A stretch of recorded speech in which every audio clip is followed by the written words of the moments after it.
اکثر لوگ سمجھتے ہیں ٹوپی اور کرتا پہننے والا ہر آدمی مسلمان ہے، پر ایسا نہیں ہے۔ افسوس کی بات ہے کہ آج اسلام کو بدنام کرنے والے سب سے زیادہ وہی لوگ ہیں جو خود کو مسلمان کہتے ہیں۔ یہ وہ لوگ ہیں جو اسلام میں فرقہ واریت پھیلاتے ہیں، تفریق پیدا کرتے ہیں اور دین کو اپنی مرضی کے اکارڈنگ موڈیفائی کر دیتے ہیں۔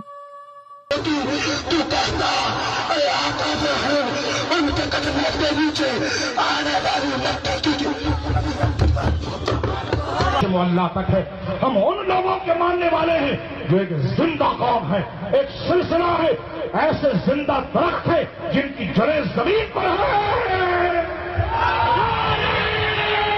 یہ کہتے وہ ہیں جو کرتے نہیں اور کرتے وہ ہیں جس چیز کا کوئی حکم ہی نہیں ہے۔ ان میں سے بہت سے لوگ قرآن کو نہ سمجھتے ہیں نہ سمجھنے کی کوشش کرتے ہیں، بس سن لیا، دیکھ لیا اور وہی اسلام مان لیا، اور پھر دنیا کو وہی غلط تصویر دکھائی جاتی ہے جو موویز اور میڈیا بناتے ہیں، جسے لوگ اصلی اسلام سمجھتے ہیں، لیکن اصل اسلام بالکل الگ ہے۔ اسلام کی شروعات دنیا کے پہلے انسان حضرت آدم علیہ السلام سے ہوئی، پھر اللہ نے وقت کے ساتھ کئی نبی بھیجے اور پھر آخری میسنجر حضرت محمد صلی اللہ علیہ وسلم کو بھیجا، جو آج سے 1400 سال پہلے مکہ میں پیدا ہوئے۔ آج دنیا میں جتنے بھی مسلمان ہیں سب انہی کی امت ہیں اور قرآن اور سنہ کو فالو کرنے کا دعویٰ کرتے ہیں۔ اس وقت صحابہ کرام بھی تھے جنہوں نے اسلام کا میسج دنیا کے ہر کونے تک پہنچایا۔ پھر بھی سعودی میں ایک بھی مزار نہیں ہے، مزار صرف انڈیا، پاکستان اور بنگلہ دیش میں ہی ہے۔ آخر کیوں یہ صرف انہی کنٹریز میں ہے؟ سب سے بڑا ریزن یہ کہ ہم میں سے بہت سے لوگ اسلام میں کنورٹ ہوئے لیکن اپنے پرانے رواج اور عقیدے چھوڑ نہیں پائے۔ دوسرا ریزن یہ کہ اکثر لوگ یہاں عربک نہیں جانتے، قرآن پڑھتے تو ہیں لیکن سمجھتے نہیں، اور سب سے بڑا مسئلہ یہ ہے کہ سمجھنے کی نیت بھی بہت کم لوگوں کی ہوتی ہے۔ صرف رواج، بزرگوں کا طریقہ اور سوسائٹی کا پریشر ہی دین بن کر رہ گیا ہے۔